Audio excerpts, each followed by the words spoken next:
For many years, the Copperbelt Province's economy has solely been dependent on the mining sector, whose contribution to the national treasury stands at over 28%. Despite its huge contribution to national income, the province still has enormous potential that can increase the current contribution to higher figures. This is the more reason government through the provincial administration has decided to broaden the region's economic activity by bringing on board other critical sectors such as agriculture, tourism, small-scale mining,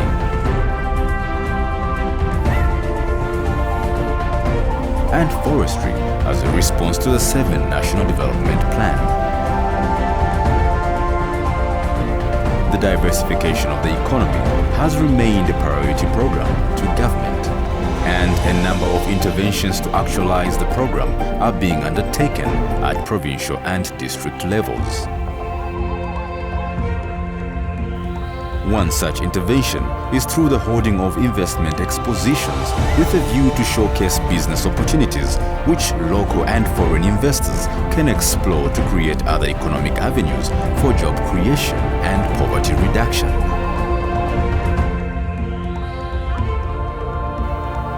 This is the desire of President Edgar Lungu to have a diversified and resilient economy for sustainable growth and socio-economic transformation, driven by, among other things, agriculture, tourism, manufacturing, forestry, and mining.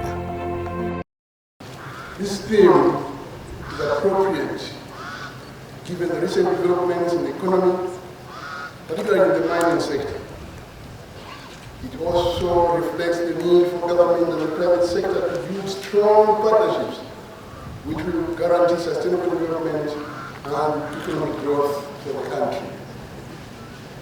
These partnerships should be aimed at empowering the Zambian people by providing meaningful and sustainable jobs.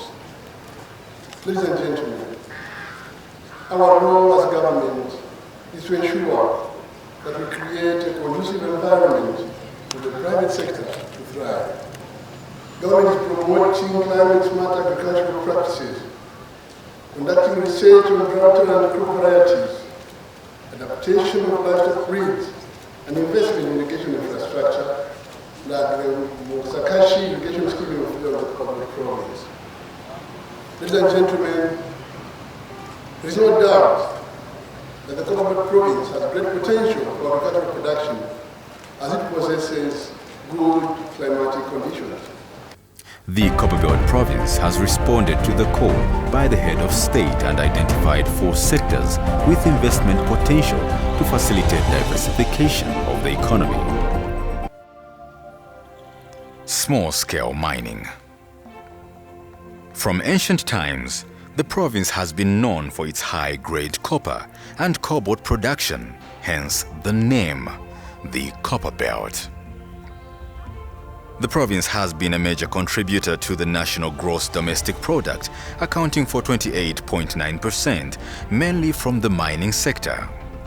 It is the mining sector that has been driving the economic and social tentacles of the region.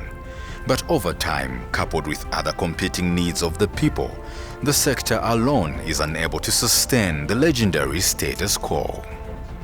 Clearly, this expo is seeking to woo more investors into the sector to explore more precious minerals existing in Lufwanyama, Masaiti, and Mpongwe districts as a way of broadening the economy through the diversified investments that would facilitate growth in the province.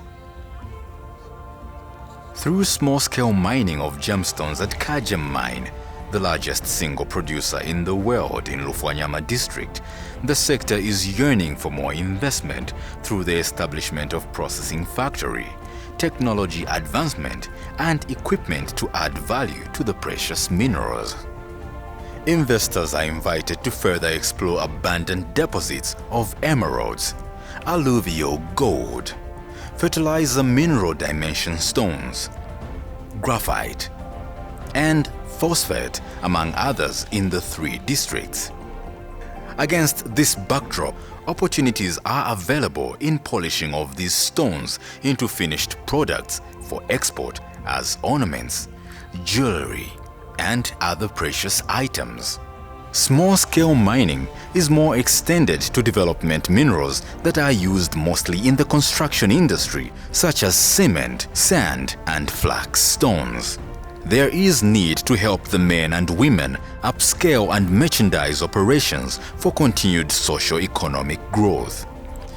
The desire of the provincial administration and the traditional leadership on the Copper Belt is to see investment which will bring about solid partnerships that will translate into creation of wealth, decent employment, and business opportunities for the people. An enabling environment in the sector has already been created for both local and international investors through the policy framework meant to facilitate development of the sub-sector. Forestry sector.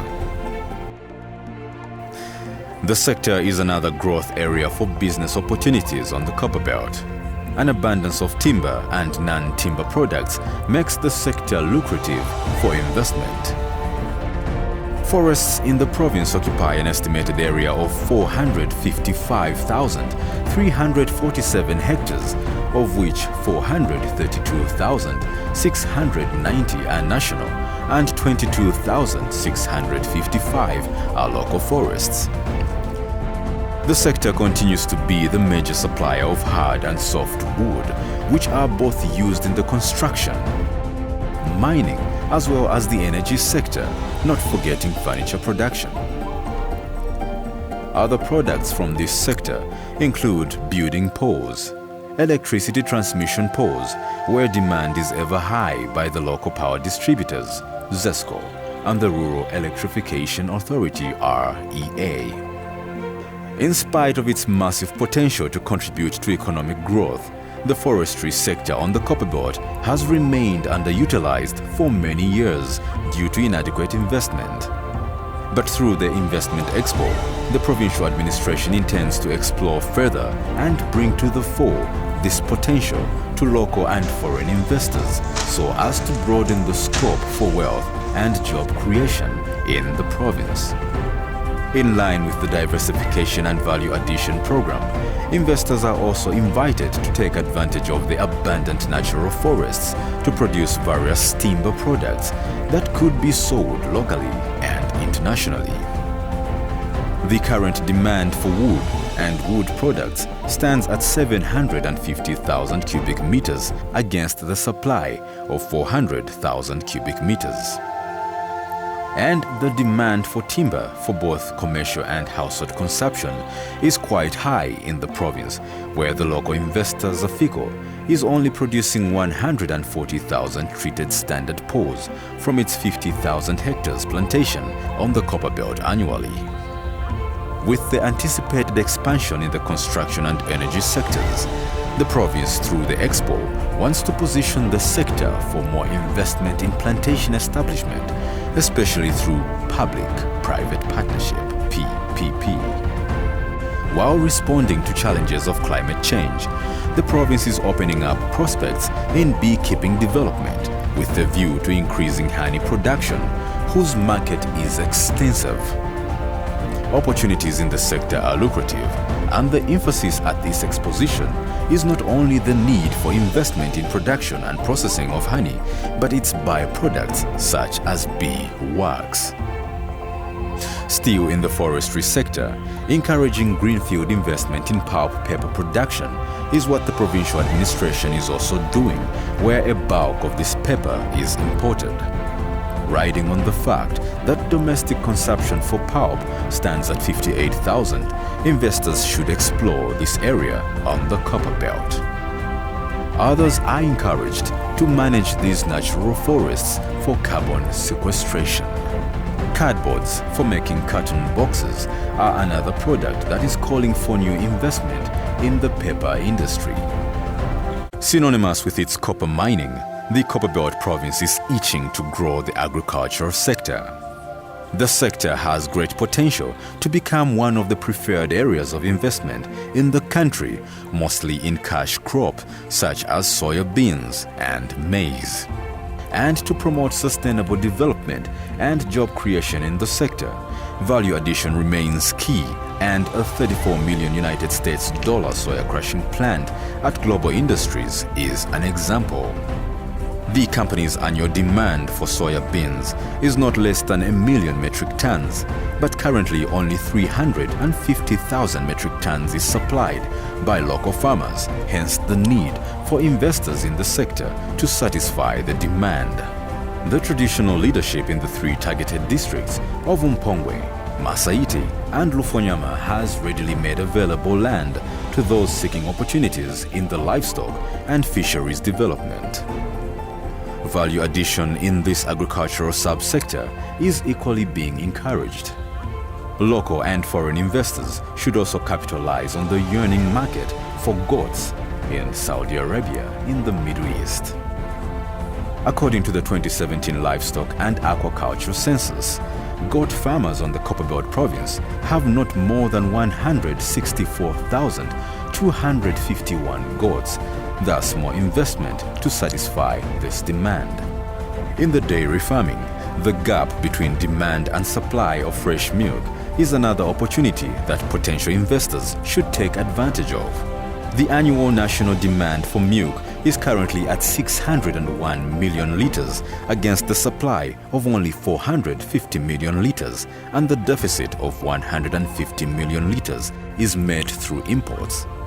It is this difference which investors should come and satisfy, besides investing in products such as cheese production, yogurt, and powdered milk, among other products.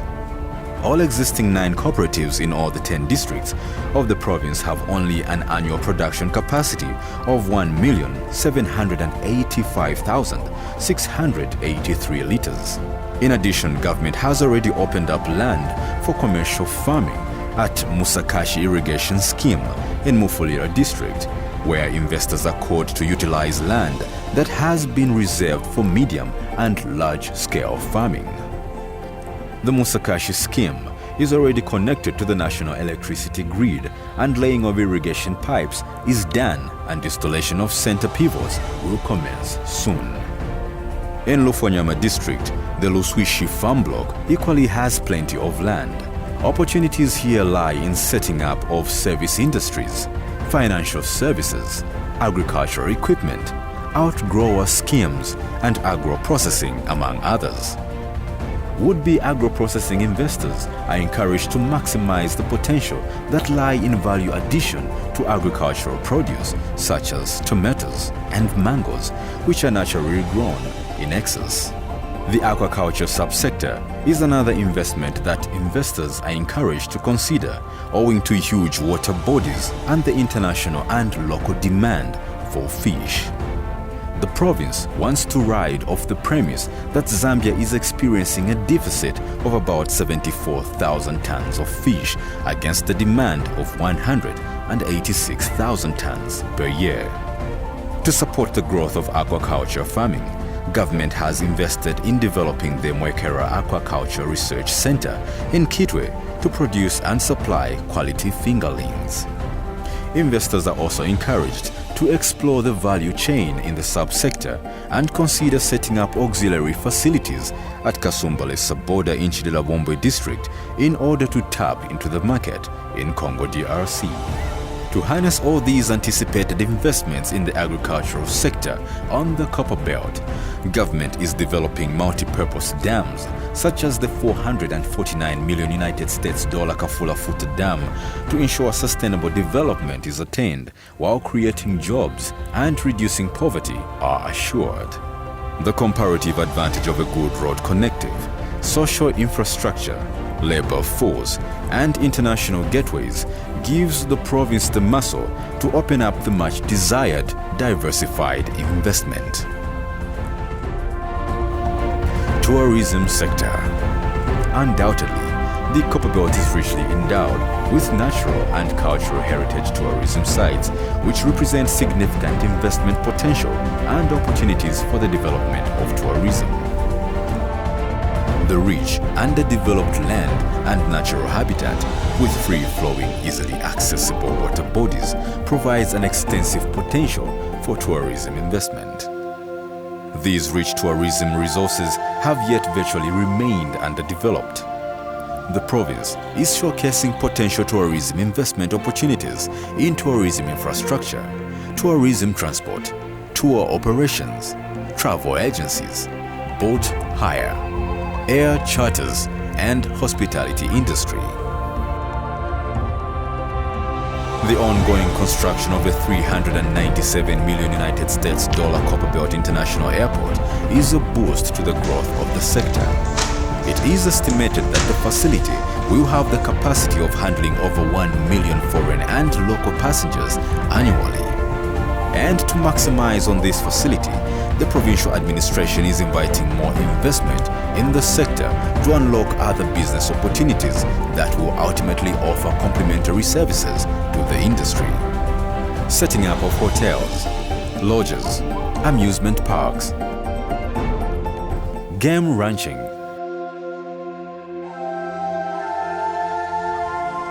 malls, and other supporting facilities around the various tourism sites will not only create wealth and employment, but unleash the economic value of the sector. All identified tourism sites are accessible throughout the year by road. The province is also home to mouth-watering arts, crafts, and curios. The Expo is also unveiling the spectacular Chamber Bird Sanctuary, wildlife, Chilengwa Sunken Lake in Masaiti, the Dag Hammarskjöld Memorial Site in Ndola, Lake Kashiba in Mpongwe, and the mining tourism sites.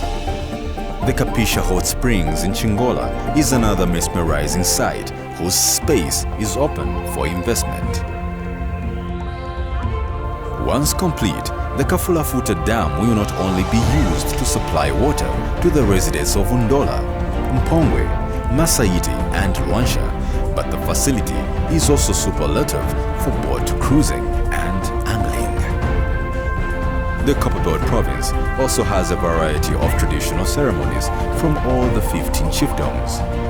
The Copperbelt administration is therefore inviting both foreign and local investors to consider investing in the province.